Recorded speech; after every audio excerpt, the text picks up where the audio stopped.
तिमी र म एउटै हो भनेर कसरी भन्न सकेको क्या? पहिलो कुरा त मेरो कपाल यसरी उठ्छ, तिम्रो उठ्दैन होला। दोस्रो भनेको मलाई मार्टबाट सामान किनेर ल्याएपछि फ्रिजमा राख्नुभन्दा अगाडि सबै धुनुपर्छ, दुधको प्याकेट होस् या सबै। योभन्दा अगाडि जब म एउटा सिङ्गो एक्लै घरमा एक्लै बस्थेँ त्यति बेला बाहिर गएर आएँ भने त्यो एक्लै सिङ्गो घर पहिला चिसो पोछाले पुछेर त्यसपछि सरफ भएको पोछाले पुछेर फेरि सरफ पोछाले पुस्नुपर्ने मान्छे सिङ्गो एक तला। मलाई खाना पकाउने बेलामा कपाल छुनु हुँदैन, के छुनु हुँदैन, हात धोएर खाना पकाउनु बसेपछि बस्यो, केही छुनु हुँदैन। अनि जब ओसिडी टेस्ट गरी हेरेँ, ओसिडी मोडरेट लेभलमा छ। कसरी सेम भयो हामी? होइन, नभन, तिम्रोमा सेम हो, हामी एउटै हो, नभन, म फरक हो, म एकदम फरक हो, आफूले आफूलाई दुःख दिन्छु। बिस्तारै म पनि तिमी जस्तै बन्न कोसिस गर्दैछु। खाना पकाउँदा कपाल छोयो नि केही नहुने, यता चिलाउँदा कनाइ नि केही नहुने, क्रिम लगाएपछि फेस छुने होइन, मुख धोएपछि फेस छुने होइन। गाह्रो छ, मेरो जिन्दगी गाह्रो छ। तिमी र म एउटै होइन, ओके ओके। म तिमी जस्तो बन्न कोसिस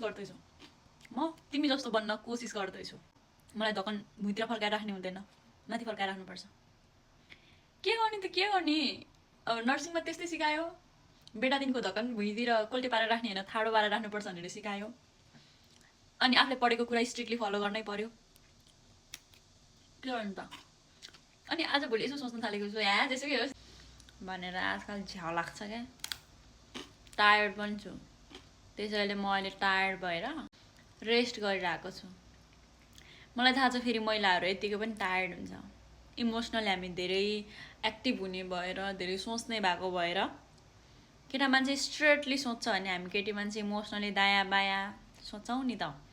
त्यो भएर महिलाहरू केटा मान्छे भन्दा केटी मान्छेहरू चाहिँ अलि इजिली थाक्ने, छिटो थाक्ने हुन्छ। तर मेरो थाक्नुको कारण अर्कै छ।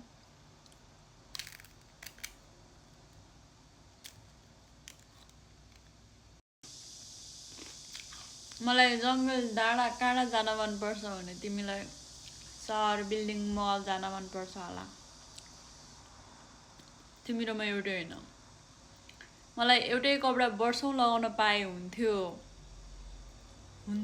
भने तिमीलाई एक ठाउँमा गएको कपडा अर्को ठाउँमा जाँदाखेरि लगाउनु हुँदैन भन्ने हुन्छ होला। तिमी र म एउटै होइन।